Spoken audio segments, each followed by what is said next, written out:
ہر زمانے میں بہت کم ہوتی ہے۔ یہ پہلی قسم کے مسلمان ہوئے۔ دوسری قسم کے مسلمان وہ ہوتے ہیں جن کے اخلاق عمدہ ہوتے ہیں، جن کے جذبات اعلیٰ ہوتے ہیں، جن کی تمنائیں پاکیزہ ہوتی ہیں، یہ تربیت یافتہ بھی ہوتے ہیں، متقی اور پرہیزگار بھی ہوتے ہیں، مگر یہ لوگ جسمانی اعتبار سے کمزور ہوتے ہیں، لولے لنگڑے ہوتے ہیں، یا جسمانی کسی اور بیماری کے شکار ہوتے ہیں، جس کی وجہ سے اسلام کی خاطر جو اعلیٰ درجے کی قربانیاں پیش کرنی چاہیے وہ ایسے قربانیاں پیش نہیں کر سکتے، زیادہ مشقت والے کام انجام نہیں دے سکتے، مگر وہ پورے اسلام کے وفادار ہوتے ہیں۔ ان کی وفاداری میں بالکل بٹوارا نہیں ہوتا، ایک طرف ان کے ماں باپ ہوں اور دوسری طرف اسلام ہو، ان کے ماں باپ کچھ کہہ رہے ہوں اور اسلام کچھ اور کہہ رہا ہو تو وہ اسلام کو اختیار کرتے ہیں، اسلام کی بات مانتے ہیں اور اپنے ماں باپ کی بات کو بھی چھوڑ دیتے ہیں۔ اللہ کے رسول صلی اللہ علیہ وسلم کے زمانے میں ایک صحابی تھے جن کا نام تھا حضرت عبداللہ۔ وہ تو سچے پکے مسلمان تھے، مگر ان کے والد سچے پکے مسلمان نہیں تھے بلکہ وہ منافق تھے۔ غزوہ تبوک کے موقع پر جب ان کے سامنے یہ بات کھل کر سامنے آ گئی کہ میرا باپ منافق ہے تو انہوں نے اللہ کے رسول صلی اللہ علیہ وسلم کی خدمت میں حاضر ہو کر عرض کیا کہ یا رسول اللہ، آپ مجھے اجازت دیجئے، میں اپنے باپ کا سر قلم کر کے، میں اپنے باپ کی گردن کو اڑا کر آپ کے قدموں میں لا کر حاضر کر دیتا ہوں۔ ایسے لوگ تھے جن کا ایمان بہت مضبوط تھا۔ تو میں یہ عرض کر رہا تھا کہ دوسری قسم کے مسلمان وہ ہوتے ہیں جن کے اخلاق عمدہ ہوتے ہیں، جن کی تمنائیں نیک ہوتی ہیں، جو حق اور اسلام کا غلبہ چاہتے ہیں، جو امن و امان اور انصاف کو پسند کرتے ہیں، مگر اپنی جسمانی بیماری اور جسمانی لاچاری و مجبوری کی وجہ سے اعلیٰ درجے کی قربانیاں نہیں دے سکتے، مگر وہ اسلام کے پورے وفادار ہوتے ہیں۔ ایک قصہ سناتا ہوں۔ غزوہ احد کا موقع ہے، احد کی جنگ کے لیے تیاریاں ہو رہی ہے۔ حضرات صحابہ کرام رضوان اللہ تعالی علیہم اجمعین تیار ہو کر آ رہے ہیں۔ ایک صحابی جن کا نام ہے حضرت عمرو بن جموح رضی اللہ تعالی عنہ، وہ اپنے پاؤں سے لنگڑے ہیں، وہ بھی آ کر اللہ کے رسول صلی اللہ علیہ وسلم کی خدمت میں عرض کرتے ہیں یا رسول اللہ، مجھے بھی جہاد میں جانے کی اجازت عطا فرما دیجئے۔ اللہ کے رسول صلی اللہ علیہ وسلم فرماتے ہیں اما انت فقد وضع اللہ عنک الجہاد، کہ اللہ تبارک و تعالیٰ نے تو آپ سے جہاد کو معاف کر دیا ہے۔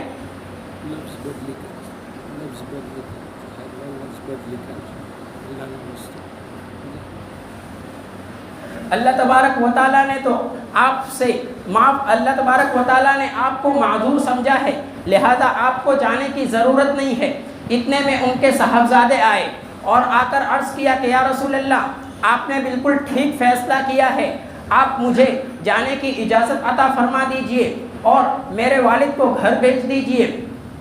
اللہ کے رسول صلی اللہ علیہ وسلم نے ایسا ہی فیصلہ فرما دیا۔ چنانچہ وہ بوڑھے صحابی حضرت عمرو بن جموح رضی اللہ تعالی عنہ رونے لگے اور کہنے لگے یا رسول اللہ، میری غیرت کیسے برداشت کر سکتی ہے کہ میرا بیٹا تو جا کر شہادت حاصل کرے اور میں بوڑھا باپ ایسے ہی گھر میں پڑا رہوں۔ میرا جی یہ چاہتا ہے، میری یہ خواہش ہے کہ کل جب اللہ تبارک و تعالیٰ کے دربار میں مجھے حاضر کیا جائے اور اللہ تبارک و تعالیٰ مجھ سے پوچھے کہ عمرو تو کیا لے کر آیا ہے، تو میں یہ کہوں کہ یا اللہ، میں اپنے لنگڑے پاؤں سے تیرے راستے میں کام کر کے آیا ہوں۔ اللہ کے رسول صلی اللہ علیہ وسلم نے جب ان کے ان نیک خواہشات کو دیکھا، ان کی ان عمدہ تمناؤں کو دیکھا، تو اللہ کے رسول صلی اللہ علیہ وسلم نے ان کو بھی نکلنے کی اجازت مرحمت فرما دی۔ چنانچہ وہ بھی شریک ہوئے اور جب لڑائی ختم ہوئی اور اللہ کے رسول صلی اللہ علیہ وسلم نے فرمایا کہ جتنے بھی لوگ شہید ہوئے ہیں، بدر میں تقریباً 70 صحابہ شہید ہوئے تھے، آپ نے فرمایا کہ ان کو مدینے لے چلو، ان کو وہاں دفن کیا جائے گا۔ حضرات صحابہ کرام رضی اللہ تعالی عنہم اجمعین نے تمام لوگوں کی نعشوں کو مدینہ لے جانے کا انتظام کیا۔ ایک صحابی نے ان کی حضرت عمرو بن جموح رضی اللہ تعالی عنہ کی نعش کو اٹھایا اور اونٹ پر رکھا اور اونٹ کو کھڑا کیا اور مدینے کی سمت میں چلانا چاہا تو اونٹ بیٹھ گیا، اونٹ کو پھر کھڑا کیا، پھر مدینے کی طرف چلانا چاہا، اونٹ پھر بیٹھ گیا، پھر کھڑا کیا اور الٹی سمت احد کی طرف چلانا چاہا تو اونٹ چلنے لگا۔ ان صحابی نے آ کر اللہ کے رسول صلی اللہ علیہ وسلم کی خدمت میں عرض کیا کہ یا رسول اللہ، ہمارے ساتھی عمرو بن جموح کا تو عجیب معاملہ ہے کہ ان کے اونٹ کو، ان کی ناش کو اونٹ پر رکھ کر مدینے کی طرف چلاتے ہیں، اونٹ بیٹھ جاتا ہے اور الٹی سمت احد کی طرف چلاتے ہیں تو اونٹ چل پڑتا ہے۔ اللہ کے رسول صلی اللہ علیہ وسلم نے فرمایا کہ جاؤ ان کے گھر والوں سے جا کر پوچھو کہ انہوں نے نکلنے کے وقت کوئی دعا کی تھی۔ چنانچہ ان کے گھر والوں سے پوچھا گیا تو ان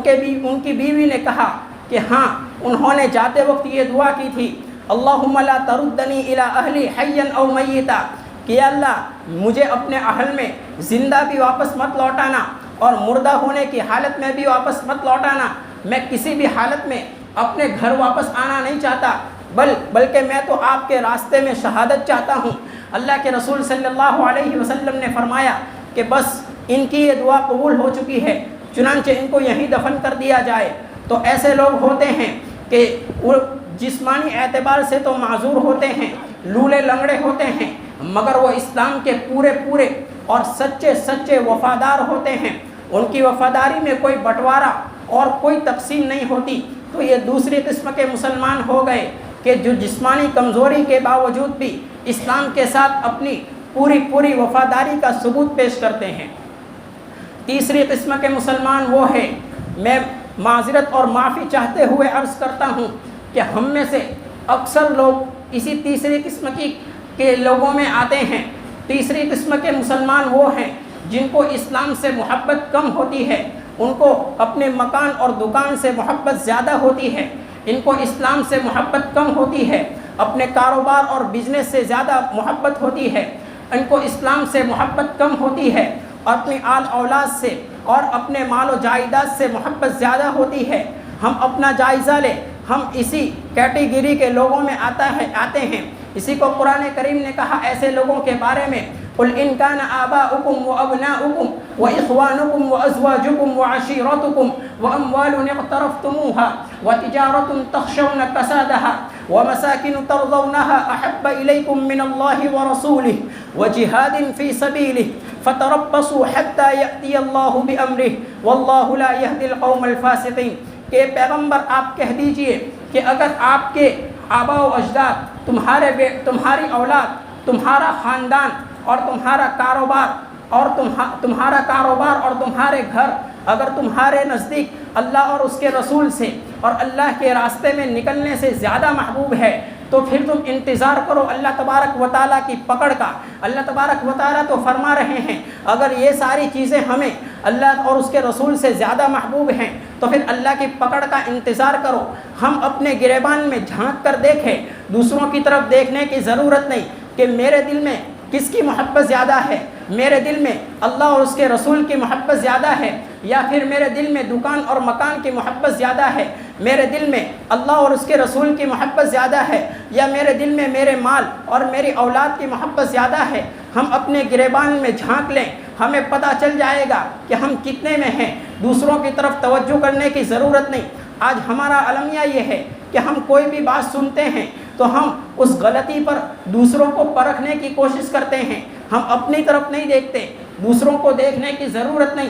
ہم اپنے آپ کو دیکھ لیں، ہمیں پتہ چل جائے گا ہم کتنے پانی میں ہیں۔ اور ایک بات یاد رکھیے، اللہ تبارک و تعالیٰ کی یہ سنت ہے کہ جب حق کے غلبے کا وقت قریب آتا ہے، جب اسلام کے کلمے کے بلند ہونے کا وقت قریب آتا ہے، جب انصاف کا دور قریب آتا ہے تو اللہ تبارک و تعالیٰ چھٹائی کا سلسلہ شروع فرماتے ہیں، یعنی تینوں قسم کے مسلمانوں کو الگ کر دیا جاتا ہے۔ پہلے ایک ہی گھر میں تینوں قسم کے مسلمان ملے جلے رہتے ہیں، ایک ہی مسجد میں تینوں قسم کے مسلمان ایک ساتھ نماز پڑھتے ہیں، ایک ہی جماعت اور ایک ہی تنظیم میں تینوں قسم کے مسلمان ایک ساتھ پائے جاتے ہیں۔ لیکن جب اللہ تبارک و تعالیٰ حق کو غالب کرنے کا وقت قریب لاتے ہیں، جب اللہ تبارک و تعالیٰ انصاف کا کلمہ بلند کرنا چاہتے ہیں تو پھر اللہ تبارک و تعالیٰ ان تینوں قسم کے لوگوں کو الگ کر دیتے ہیں۔ پہلی قسم کے لوگوں کو الگ کر دیتے ہیں، اور دوسری قسم کے جو سچے پکے مسلمان ہوتے ہیں،